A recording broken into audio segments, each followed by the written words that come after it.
It's been said 1,000 times before, but Ghostbusters really is fantastic. Nearly everything about it is perfect. The script, soundtrack, tone and humour are absolutely spot on, and it deserves its reputation as one of the greatest comedies of all time.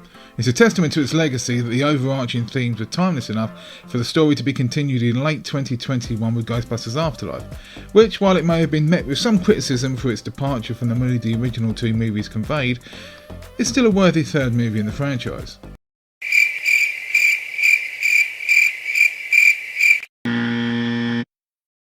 You probably guessed I'm a fan. I'm even a fan of Ghostbusters too. It's nowhere near as bad as what a lot of movie snobs say, and while it pales in comparison to the points I mentioned at the start of the video, it's still pretty okay. You mean you never even had a slinky? We had part of a slinky, but I straightened it. I have two boys. My youngest is constantly reveling in pointing out my age. Father, are you elderly? And the sad fact is, despite what you might gather from my usual content on this channel, I was actually 11 years old when the movie originally came out in 1984, so I missed it at the cinema, but grabbed it on the VHS the second I could. However, the first time I saw it was when it was broadcast on UK TV. I taped it and watched that movie so many times I knew every beat, every gag and every pause for commercials. It wasn't until I bought that old VHS that I realised the version I had ingrained into my psyche was the edited for TV 4x3 pan and scan version. So not only was I unfamiliar with the "we came, we saw, we kicked his ass," What a knockabout of pure fun that was. Did you see it? What is it? but the elevator gag was also ruined in editing. Let's get ready. Switch me on.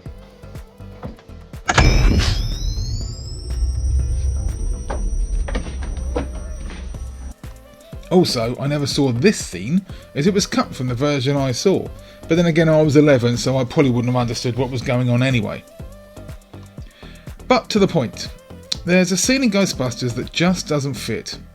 Sure, it helps the narrative of the story as it serves a purpose towards the overall plot, but its placement in the movie technically makes no logical sense and actually screws up Winston's timeline in the process. See, it starts with Winston's first day at work.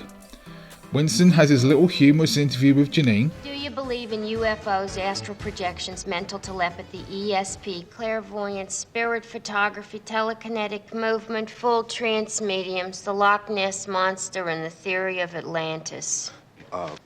If there's a steady paycheck in it, I'll believe anything you say.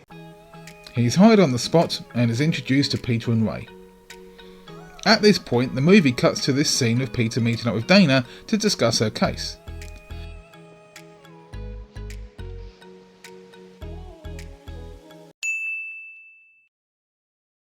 And it's such an obvious insert scene, it's jarring. I get that they had to have this scene because so far as we know, the only time Peter and Dana have actually met in purpose was first at the firehouse. I don't believe in any of those things. Well, that's all right. I don't either. And then when he got all weird and freaked Dana out, ending with her throwing him out of her apartment. No kiss. Thing is, there's nowhere else for this scene to go. Dana mentions Peter is a big celebrity now, so it has to be after the montage, which ends up with Winston showing up for his interview. Also, that orange jacket always bothered me. He's never shown wearing it anywhere else, so I'm guessing it was one they just found and made him throw it on as they didn't have time to replicate the slime patches from the previous scene, as this scene was probably shot a few weeks later after they realised that the script gives these two no physical interaction between her showing her disgust at his brazen forwardness. That makes me feel so much better. To the final scene.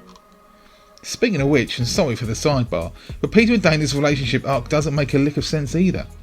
The first time they meet is at the firehouse, which extends to the apartment. She then throws him out after he comes on too strong and gets a bit weird. I am madly in love with you. Don't believe this. Will you please leave? The second time they meet, he comes on strong again, and sort of bullies her into going on a date. The third time they meet, they don't actually meet.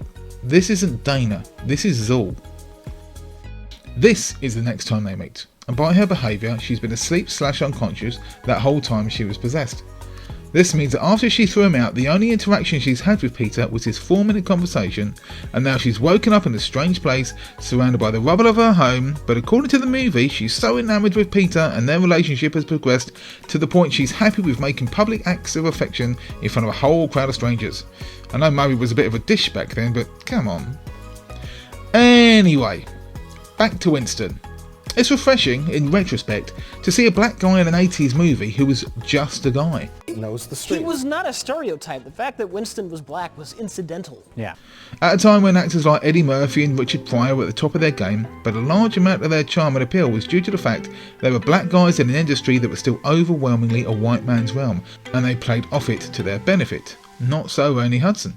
In fact, there's only one reference to his skin colour throughout the entire movie, and even then it's fleeting and indirect. Since I joined these men, I have seen shit that'll turn you white. Anyway, just thought I'd mention that as I think it's worth mentioning. Back to the point. It all relates to Peter asking Dana out on the date, and he suggests that they should meet up Thursday night, I'm thinking 9-ish. Thursday. I'm thinking 9-ish. Note, he doesn't say next Thursday, so taking normal grammar as gospel, we can assume that the day of the week this scene is occurring is either on a Monday or a Tuesday. If it was on any day the week before, Peter still would have said next Thursday, as it was on the other side of a weekend. He also doesn't say tomorrow, so it's not a Wednesday. It's possible it might have been a weekend, but this was 1984, and weekend working wasn't as common or prevalent as it was now. Plus, Dana and her male friend, this guy, have just been rehearsing. Also, it's Winston's first day, so we can probably assume it's safe to say it's a Monday. So, the timeline. Winston starts work on the Monday, and while he's getting settled in, Peter travels across town and meets up with and arranges a date with Dana for that Thursday. But unfortunately, Dana gets possessed and turned into Zork, with Peter staying up all night to look after her. He speaks with Egon on the phone, at which point it's early Friday morning, and it's still Friday morning where Peter returns to the firehouse after old Dickless has turned off the power grid, and this is when it all starts to build towards the ending. So, Monday, Winston starts. Peter's date is the following Thursday. It all goes pear-shaped and the Ghostbusters are arrested Friday morning. Everyone keeping up? Good.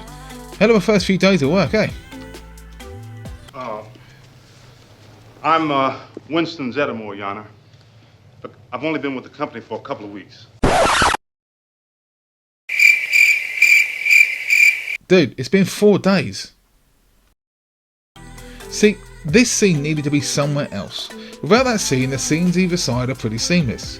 For the sake of reference, we'll call these shots 1 and 2. Ray and Peter arrive back in the firehouse, chatting about how the day's been going so far. They meet Winston, welcome aboard, then Janine immediately tells Peter that Walter Peck is waiting in his office.